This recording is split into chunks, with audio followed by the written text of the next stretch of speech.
ዛሬ ስለ አንድ ሳይንቲስት እነግራችኋለሁ። ሁላችሁም ታውቁታላችሁ፣ ግን ያው ጠቅለል ያለ ነገር ለመስጠት ነው። ሰብስክራይብ ማድረግ እንዳይረሳ።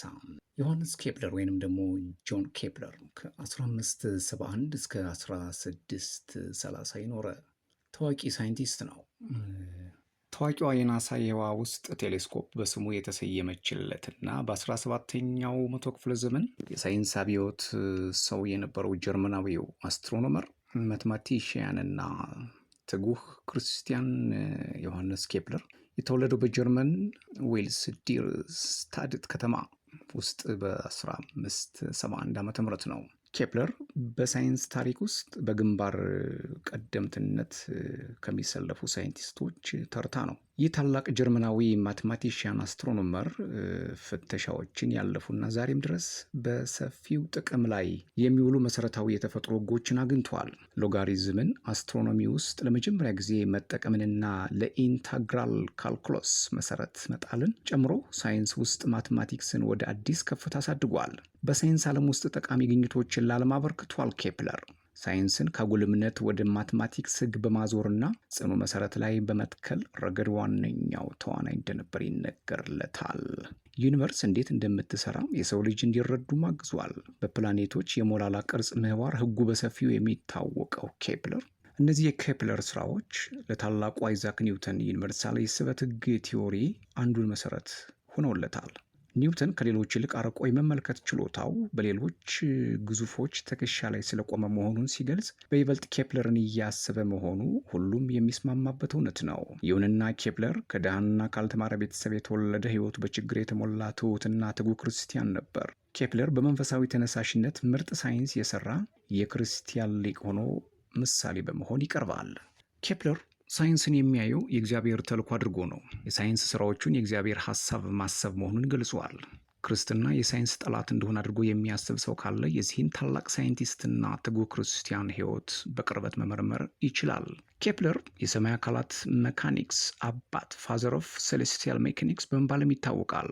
የማርስን ፕላኔት ምርምር ለማግኘት ለ8 ዓመታት እንዴት እንደታገለ የሚገልጸው ታሪኩ እጅግ አስገራሚ ነው። ኬፕለር ሳይንስ ስራዎች ውስጥ እንከን የለሽ እና ፍጹምነት የሚተክል ሰው ነበር።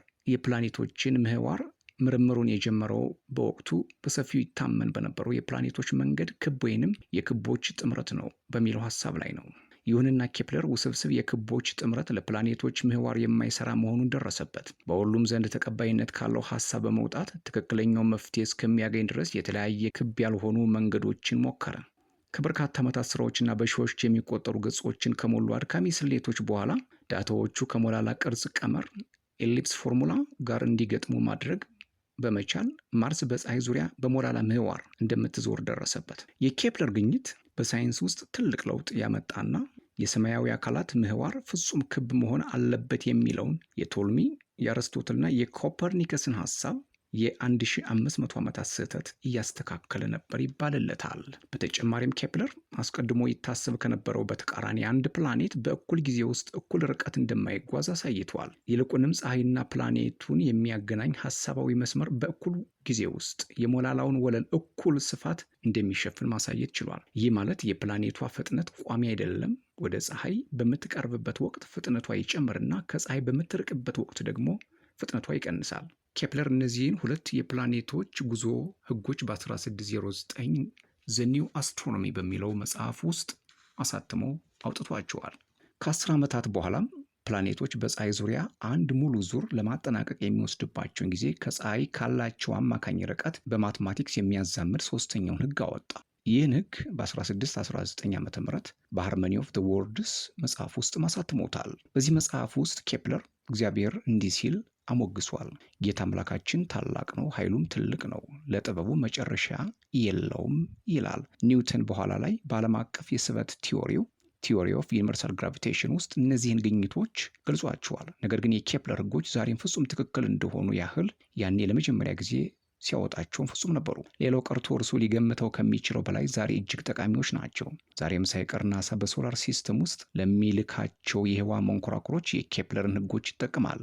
ኬፕለራዊ ምህዋር በሶላር ሲስተም ውስጥ ብቻ ሳይሆን ነገር ግን ጋላክሲዎችን ለሚዞሩ ኮከቦችና የጋላክሲ ክምችቶችና ልዕለ ክምችቶችን ለሚዞሩ ጋላክሲዎችም ጭምር እንደሚሰራ የስነ ፈለክ ተመራማሪዎች ዘወትር ይናገራሉ።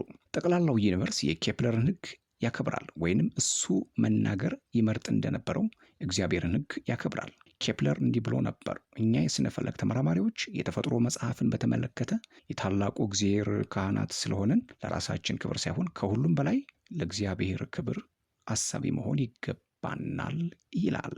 እነዚህ ግኝቶቹ ብቻ ኬፕለርን በሳይንስ ዓለም ውስጥ ዝነኛ ሳይንቲስት ለማድረግ በቂዎች ናቸው። ነገር ግን ከነዚህም ሌላ ለሳይንስ ያበረከታቸው ስራዎች አሉት። ኬፕለር የሰማይ አካላት መካኒክስ አባት ብቻ ሳይሆን የዘመናዊ ሞደርን ኦፕቲክስ አባት ተደርጎም ይቆጠራል። ስለ ብርሃን ነጸብራቅ ሪፍሌክሽን፣ ስለ ብርሃን ስብረት ሪፍራክሽን፣ ስለ አይን እይታ በወቅቱ የነበረው መረዳት በማሳደግና ለቅርብ እይታ እና ሩቅ እይታ የሚጠቅሙ የአይን መነጽሮች ላይ ማሻሻያዎችን አድርጓል። በዘመኑ የነበረው ጋሊሎ በመጀመሪያ የህዋ ቴሌስኮፕ ላይ ማሻሻያዎች እንዲያደርግ ረድቷል። አዲስ ኮከብ አግኝቷል። ፒንሆል ካሜራን ፈጥሯል። በጥርስ የሚዘወር ሂሳብ ማስሊያ ማሽን ንድፍ አውጥቷል። የአየር ንብረትን በመመርመር የውቅያኖስ ማዕበል መንስኤው በዋናነት የጨረቃ ስበት መሆኑን ደርሶበታል ኬፕለር። ክቡራን አድማጮቼ እንደዚህና ሌሎችን ሀሳቦች ወደ እናንተ አደርስላችኋለሁ። ሰብስክራይብ፣ ላይክ፣ ሸር፣ ኮሜንት እያደረጋችሁ ቤተሰብ ሁኑ። ሰላም።